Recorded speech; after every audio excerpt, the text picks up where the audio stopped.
Okay, hey guys, Isaac Brace here. I'm in Miss Davis's class for two-way. I'm sure you knew that because we're in the same class, but sorry, felt like I had to introduce myself. But the fairy tale that I did was called The Ugly Duckling, and it was written by Hans Christian Andersen. And so, yes, to the left of my screen, that way, yeah, that way. There's just some quick facts about him that I found on a biography website called bio.com. And so he was an author, of course, and most of the things he wrote were just fairy tales or just kind of imaginative things. Um, just stuff like that. Some of the things you might know is The Little Mermaid. I'm sure anyone that has watched Disney Channel or just any type of cartoon in the past has heard of the ugly. I mean, not the Ugly Duckling, Little Mermaid. And he also wrote The Ugly Duckling, and also was the Princess and the Pea, as it says here, and The Emperor's New Clothes. These are just some of the more famous ones that he wrote. So he was born April 2nd, 1805. Was born in Denmark, and he died, I believe, in Denmark as well. He died from pancreatic cancer. Yep, I was right. I guessed all that. That was awesome. So yeah, essentially, just he wrote The Ugly Duckling, and it kind of relates to his life.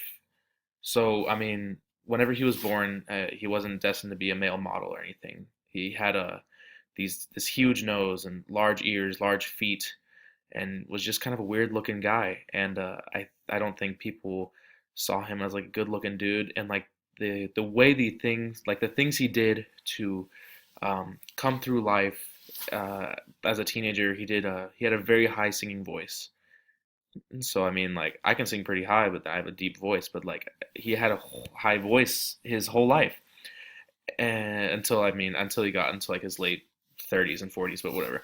And then he loved acting, and even though like these things were like, kind of like respected, because having a high voice back then, like if you had a high voice, you were like, man, like you can get all the operas and stuff like that, all the theater things, but you kind of had to be attractive, and just him being ugly in his life and just kind of made him the outcast. And so he wrote The Ugly Ducklings around 1842. I'm scrolling over so maybe y'all can see it, probably not. Um, Yeah, no, so he wrote The Ugly Duckling around 1842, and he wrote it as an allegory to his life and just about everything that it had happened. And so, Ugly Duckling, a little short synopsis of it. It's let me go back to my notes over here. It's a classic literary fairy tale. So it's kind of interesting because usually in fairy tales, such as Cinderella, there's the task and trials that um, she has to be back before midnight, before the clock strikes midnight, and then she loses her shoe and stuff like that. And uh, the stepsisters are just plain old mean to her. But the ugly duckling, he doesn't have like any trials. He's just uh, he's just really ugly. And my things here says but ugly, which is very true. And that's the most thing. Like most fairy tales kind of contain this, and so this made me think is like, could this be a literary classic fairy tale? And I started thinking it's like it could also be a cautionary tale and a hopeful tale. See, there's all the tolerance that he displays like amongst his bullies and the misunderstanding since he is an ugly duckling amongst the regular ducks. I mean, he's just not well respected among them, and they don't like him at all. And the only person that kind of believes in him is the mama duck that kind of like raised him a little bit and gave birth to him. But after a while, he just doesn't like the bullying, and also he thinks he can end it all if he just flies away. And so he flies away and realizes that like I mean, he'll always be ugly, and it's kind of interesting. And so he flies back and he lands into a garden pond, and he tries to like drown himself. And so like he's about to stick his head into the water, and he sees the reflection, and we see an ugly duckling that has turned into a beautiful swan. It's the most beautiful bird that is around, and the kids are throwing bread and cake to him, and this throwing food to him. And he talks about, there's a quote that's, man, I should have put that in there. I feel really bad. But the quote is said like no matter what, I'll still be an ugly duckling. And I don't know, that kind of struck hard. Like me, like I don't know, I've always kind of been like big, and I don't know, people think it's like, oh yeah, you're big, like words don't get to you. It's like I don't know.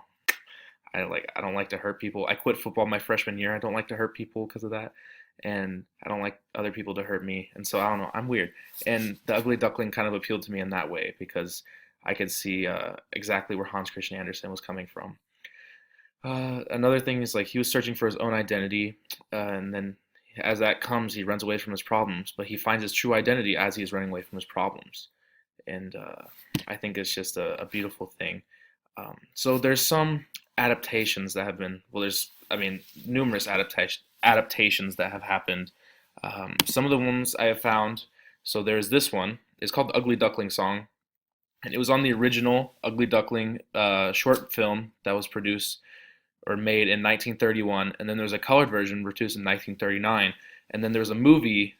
I mean, it was like a movie soundtrack that came with like an audio book that was released around the time, and this song was on it.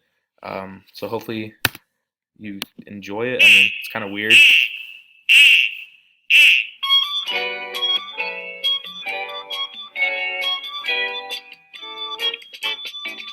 There once was an ugly duckling with feathers all stubby and brown, and the other birds in so many words said.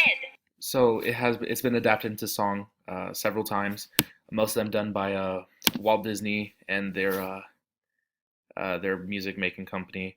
It was also adapted into a musical recently called Honk with an exclamation point at the end, and it's here's just like a little excerpt. Why are you picking on me? So this is the Ugly Duckling that we see in the video, and he makes weird noises, and he's not appreciated by the other people in the play. Just how dearly I would love to honk, but it's true, I'm a bird who seems to lack the knack.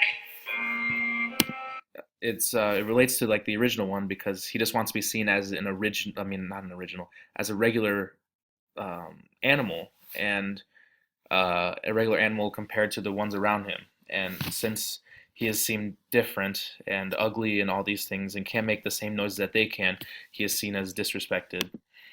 Another like, well, I mean, another time we see like the ugly duckling in like modern or popular culture is Neil Shusterman. I know he wrote like a bunch of teenage novels and fiction novels, and I know that some of us read them back in middle school. He wrote this one's Dark Fusion book 3. It's called Duckling Ugly, and it sounds intense. No, it's about this very ugly girl and just how she's like on like a quest to like find herself, such as in the Ugly Duckling.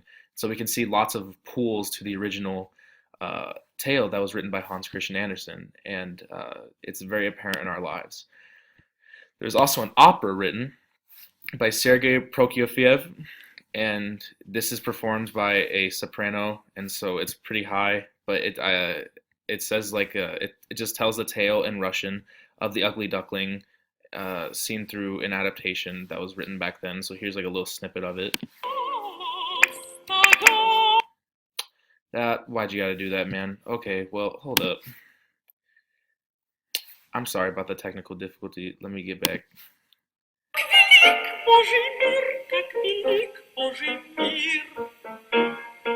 So we don't understand anything, but if you know the tale of the ugly duckling, we can see that the ugly duckling is the big black one, and the regular ducks are the little yellow ones, and it's kind of seen like as an outcast. He is ugly. He's different. He's different, and I don't know. I think it's a great tale that can relate to multiple phases throughout our lives. Uh, like in my essay, I referred it to like kind of our rise through school. So like in elementary school, we're like these little tiny eggs, and then as we grow up, we just blossom into these beautiful ducklings and these swans. It has been adapted into a ballet as well, and was performed by the Reading Ballet Company of Reading, Colorado, and it's this little performance. This is done with kids. So the one in the black is the ugly duckling, while the ones in yellow are just the regular ducklings. And so we have the visual of it being like different in amongst like the regular ducks.